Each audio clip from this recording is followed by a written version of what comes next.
Hey guys, Ryan from the Melbourne Centre of Healing here. Today I want to talk about some drug statistics, some numbers that may shed some light on the issue of addiction and drug use, because those who maybe heard me speak a bit before, I'll talk a lot about how I'm not a very big fan of declaring ice epidemics or that kind of thing and declaring war on a certain drug, a certain inanimate object.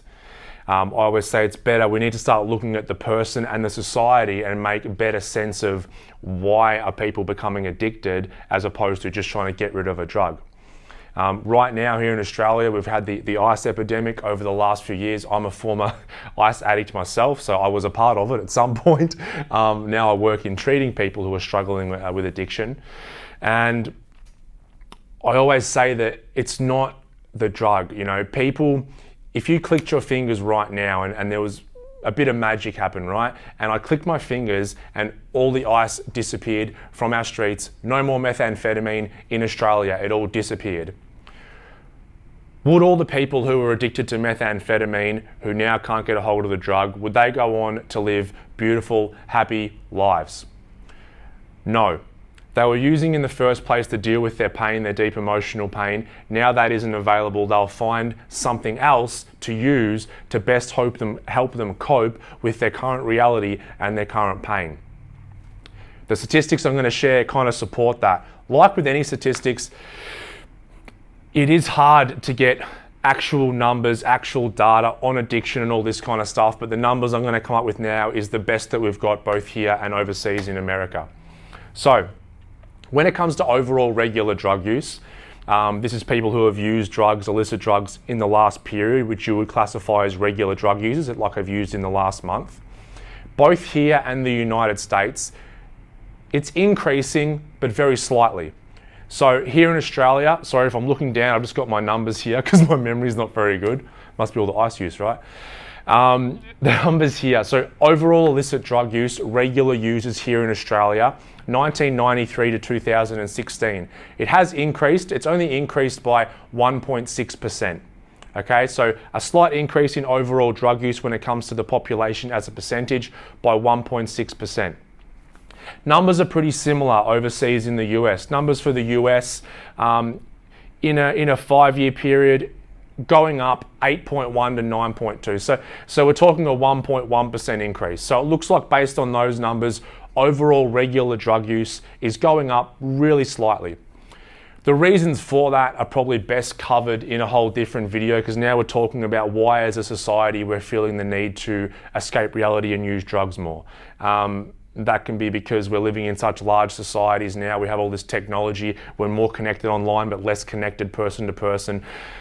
There's a number of reasons for this that are best discussed on a podcast or another video or something. However, what I do want to focus on is what makes up those numbers, okay? And how our method of using a drug can shift purely based on what's available at the time, okay? Let's talk about the US. We normally follow the US in most things when it comes to culture and all that kind of stuff. They had a meth epidemic as well. You know, 2006. In 2006, they were in the middle of their methamphetamine epidemic. Regular users of that was 731,000 people, okay? 2006, 731,000, okay? They're in their epidemic.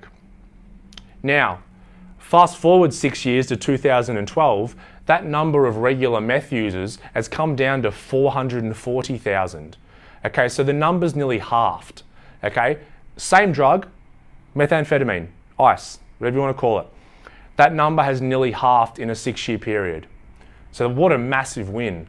Like, what a win. We've just cut this drug use, regular drug use, in half. However, the numbers of overall drug use are still on the slight incline. So what's going on here? In that same period, 2006 to 2012, opiate use went from 373,000 to 669,000, okay?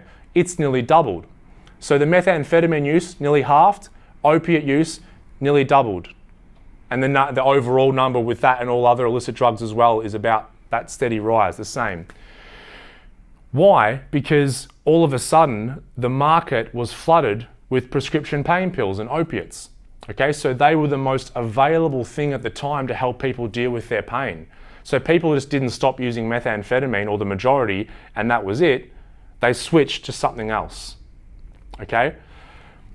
This is why I don't buy into a lot of the hysteria around the ice epidemic, because I believe we're going to follow suit as well. Whether it's prescription opiates or whether it's some other drug, something already around, something new comes in, the number of methamphetamine use will come down and the other drug or a combination of other drugs will rise. So, you know, the drug methamphetamine didn't change in America. It's still the same drug, but the numbers halved. Yet overall drug use was on the rise. So there's always going to be a so-called epidemic, and there's also going to be a so-called war on a certain drug, so that, you know, politicians and that kind of thing can seem as though they're attacking a target that's classified as evil. But let's be honest, the numbers say addiction is on a slight increase. Still, as I always say, the majority of people, 80 to 90% of people who use drugs never have a dependence, never develop an addiction. So the question is, why is that 10 to 20% of people who try drugs, why does that percentage become addicted? What makes them susceptible to addiction? Then we get into the whole emotional pain piece and talking about people's individual stories and the whole mental health aspect along with that. So guys, I hope that all made sense and it wasn't too all over the place. And that's it for today. I love you all. Peace out.